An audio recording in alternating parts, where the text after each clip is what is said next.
大家好，我是小狐仙。紫砂壶既是日常生活用品，也是工艺品，是艺术品，价格的空间很广泛，而影响紫砂壶价格的因素，可以从几个方向来探讨。第一个呢是泥料，泥料是紫砂壶最基本的成本，会影响价格的要素之一。泥料的种类、产地、产量、纯度、炼制，都对成本产生不同的影响。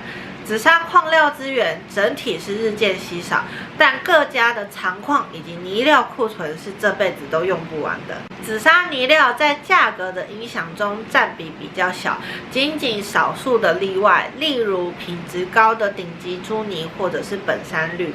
即便是这些稀少的泥料，影响紫砂壶的价格程度还是有限的，并不会因为它是顶级朱泥做的或者是本山绿做的就贵到很夸张的地步。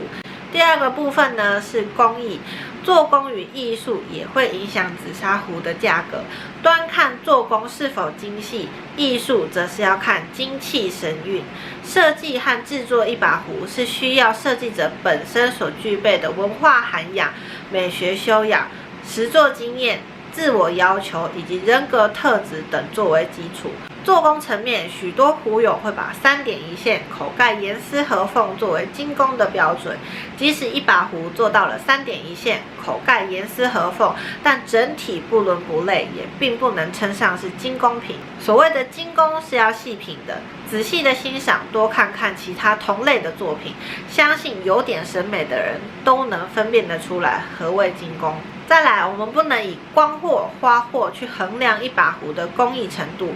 光货要达到精气神韵，也就是有灵魂，并不比做花货要来得轻松，而且不是花货就一定精致。做工越是精细，越表示作者的文化、美学、制壶功夫的修为越高。加上制壶者所耗费的时间与心力，使紫砂壶工艺是否精细，决定了紫砂壶价格的因素之一。它影响价格的程度呢，高于泥料因素，低于作者因素。第三个呢，就是作者。制作者的职称不同，紫砂壶的价格就不同。紫砂壶工艺师分为研究院级高级工艺美术师、正高级工艺美术师、高级工艺美术师、工艺美术师以及助理工艺美术师跟工艺美术员，还有其他国大师、省大师、省名人等额外的荣誉称号。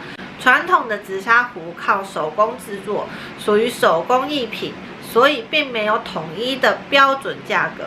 相同的泥料、相同的做工水平，甚至是相同的题材概念，不同的人制作的紫砂壶价格就不同，自古以来就是如此。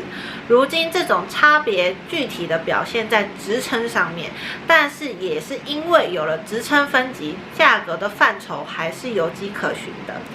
在紫砂壶的价格架构中，包含泥料、工艺、家族背景、师承关系、个人贡献、名气等等，都是影响壶价的因素。其实最核心的价值在于泥料、工艺跟名气。那么今天的影片就到这边，喜欢我的影片，别忘记订阅我的频道并开启小铃铛。那我们下支影片再见啦，拜拜。